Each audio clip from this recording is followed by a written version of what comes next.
বহৰী জিবিএন ক্লাবত সুৰৰ সম্ৰাট জুবিন গাৰ্গৰ 53তম জন্মদিনত ধৰ্ম জাতিৰ ওপৰত উঠি এক বিশিষ্ট ঐক্যবদ্ধ উদযাপন। বৰপেটা জিলাৰ বহৰীস্থিত জিবিএন ক্লাবে আজি প্ৰাণৰ শিল্পী জুবিন গাৰ্গৰ 53তম জন্মদিন এক বিশেষ ব্যতিক্ৰমী আৰু গভীৰ মানৱিক মূল্যৰে উদযাপন কৰে। অঞ্চলটোৰ সামাজিক সাংস্কৃতিক পৰিৱেশত আজিৰ অনুষ্ঠানটোৱে একতাই সকলোতকৈ ডাঙৰ শক্তি বুলি পুনৰ প্ৰমাণিত কৰিছে। প্ৰাণৰ শিল্পীগৰাকীৰ উপজা দিনটোৰ উপলক্ষে তেওঁৰ শিল্প সংস্কৃতি সমাজ সেৱা আৰু মানৱীয়তাৰ স্মৃতিলৈ ৰাইজে নতশিৰে শ্ৰদ্ধা জ্ঞাপন কৰে। এই উৎসৱৰ বিশেষ দিশ আছিল হিন্দু মুছলমানৰ মাজত অপূৰ্ব একতাৰ নিদৰ্শন। মুছলমানসকলে কোৰাণ তেলাৱত, হিন্দু সমাজৰ লোকসকলে ভাগৱত পাঠ কৰে। জুবিন গাৰ্গৰ শান্তি সম্প্ৰীতি আৰু মানৱ জীৱনৰ ওপৰত তেওঁৰ দৃষ্টিভংগীক এক বেলেগ উচ্চতালৈ লৈ যায়। ধৰ্ম দুটা, বক্তব্য এটাই, জুবিন গাৰ্গ সকলোৰে, সকলো জুবিনৰ। প্ৰাণৰ শিল্পীগৰাকীৰ জন্মদিনৰ উপলক্ষে প্ৰতিযোগিতাৰে মুখৰিত হয় বহৰী। জুবিন গাৰ্গক কেন্দ্ৰ কৰি চিত্ৰাংকন প্ৰতিযোগিতা, জুবিন গাৰ্গ কুইজ প্ৰতিযোগিতা, বিভিন্ন ধৰণৰ মৃগলক খেল আৰু অন্যান্য ক্ৰীড়া প্ৰতিযোগিতা, য'ত জ্যেষ্ঠৰ পৰা কনিষ্ঠলৈকে অংশ লৈ উৎসৱৰ উল্লাস বঢ়াই তোলে। পৰিৱেশ সুৰক্ষাৰ বাৰ্তা হিচাপে অনুষ্ঠানৰ অংশ হিচাপে অনুষ্ঠিত হয় বৃক্ষৰোপণ কৰে মাইনুল হক চৌধুৰী, আব্দুল খালেক, তাইজুদ্দিন আহমেদৰ লগতে বহু গণ্যমান্য ব্যক্তিয়ে, যাৰ জৰিয়তে পৰিৱেশ সুৰক্ষাৰ মূল্যবোধ আগবঢ়োৱা হয়। জুবিন গাৰ্গৰ প্ৰকৃতি প্ৰেমৰ প্ৰতি এক প্ৰত্যক্ষ সন্মান। আজিৰ জিবিএন ক্লাবৰ এই উদযাপনে দেখুৱাই দিলে জুবিন গাৰ্গ কেৱল এজন শিল্পী নহয়, তেওঁ অসমবাসীৰ একতা, সম্প্ৰীতি, ভালপোৱা আৰু স্বাভিমানৰ প্ৰাণ স্পন্দন।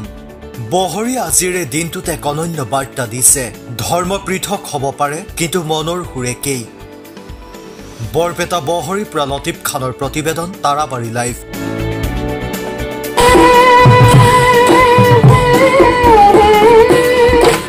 জুবিন গাৰ্গৰ জন্মদিন 18 নৱেম্বৰ। আমি এই অনুষ্ঠান আজি আৰু কাইলৈ এই দুদিনীয়া কাৰ্যসূচীৰে আৰম্ভ কৰিছোঁ। জুবিন গাৰ্গৰ এই জন্মদিনৰ উপলক্ষে আজি বিভিন্ন কাৰ্যসূচী অনুষ্ঠিত হৈছে।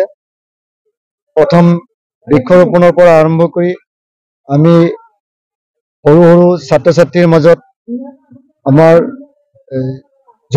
জুবিনৰ চিত্ৰ অংকন প্ৰতিযোগিতা, জুবিনৰ ওপৰত কুইজ প্ৰতিযোগিতা অনুষ্ঠিত কৰাকে ধৰি আমাৰ ইছলামিক ধৰ্ম শাস্ত্ৰ মতে জুবিনৰ বিদেহী আত্মাৰ কাৰণে দোৱা মেহফিল, লগতে আমাৰ ভাগৱত পাঠ সম্পন্ন কৰা হৈছে। আৰু কিছু পিছতে অসম মন্দিৰ লাইব্ৰেৰীৰ এই মজিয়াত আমাৰ জুবিন গাৰ্গৰ কাৰণে যি শ্ৰদ্ধাঞ্জলি অনুষ্ঠানৰ আয়োজন কৰিছোঁ, এই প্ৰেক্ষাগৃহতে আৰু কিছু পিছতে থিয়ানাম অনুষ্ঠিত হ'ব। কাইলৈ আকৌ দ্বিতীয় দিনৰ কাৰ্যসূচী আমাৰ জুবিন গাৰ্গৰ ওপৰত স্মৃতিচাৰণ সভা অনুষ্ঠানকে ধৰি জুবিনৰ লগত জড়িত থকা গুৱাহাটীৰ শিল্পী একাংশক আমি আমন্ত্ৰণ কৰিছোঁ। তেওঁলোকৰ দ্বাৰা জুবিনৰ যিবিলাক বচা গীত কাইলৈ পৰিৱেশন হ'ব। স্থানীয় শিল্পীৰ দ্বাৰাও আবেলি জুবিনৰ গীত পৰিৱেশন কৰা হ'ব। আমি অসম মন্দিৰ লাইব্ৰেৰী আৰু জিবিএন ক্লাবৰ সদস্যসকলে অসমীয়া জাতিৰ প্ৰাণৰ শিল্পী, এই শিল্পীগৰাকীৰ অস্বাভাৱিক মৃত্যুত আমি অসমবাসীৰ লগতে আমি মৰ্মাহত, আমি বহুত দুখিত, ব্যথিত। আৰু তেওঁৰ এই অস্বাভাৱিক মৃত্যুত যি আমি হেৰাব লগা হ'ল, তাৰ বেদনা আমাৰ মাজত আজি দুমাহ পাৰ হ'লেও আমি দুমাহে তেওঁৰ কাৰণে চকুলো টুকিছোঁ।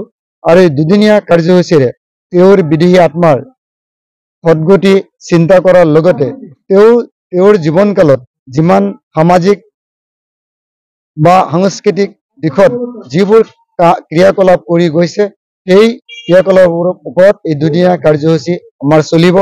আজি হয়তো চলি আছে, কাইলৈ আমাৰ তেওঁৰ ওপৰত বিভিন্ন কাৰ্যসূচী চলি থাকিব। মহান অনুষ্ঠানে মোক ইয়াত আমন্ত্ৰণ কৰি আনিলে, যিটো জাতি বা ধৰ্মৰ ভেদাভেদ নাৰাখি যিটো অনুষ্ঠান তেওঁলোকে আয়োজন কৰিছে, সঁচাকৈ নিশ্চয় আনন্দিত, তৃপ্ত হৈছোঁ। আৰু আমাৰ প্ৰাণৰ শিল্পী গৰাকীৰ আজিৰ এই জন্মদিনত তেওঁক যি এই উদ্যোক্তাসকলে এনেদৰে সুৰ দিছে হোৱাৰ লগতে আমিও সুযোগ পাইছো তেওঁক এই অনুষ্ঠানত সোঁৱৰণ কৰিবলৈ। আমি বিৰাট আনন্দিত হৈছো আৰু এই প্ৰাণৰ শিল্পী গৰাকী অসমমন্ত্ৰী লাইব্ৰেৰী তথা জেবিএন ক্লাবৰ যৌথ উদ্যোগত আমি জুবিন দাৰ জন্মবাৰ্ষিকী উদযাপন কৰিবলৈ ওলাইছোঁ। আজি প্ৰথম দিন।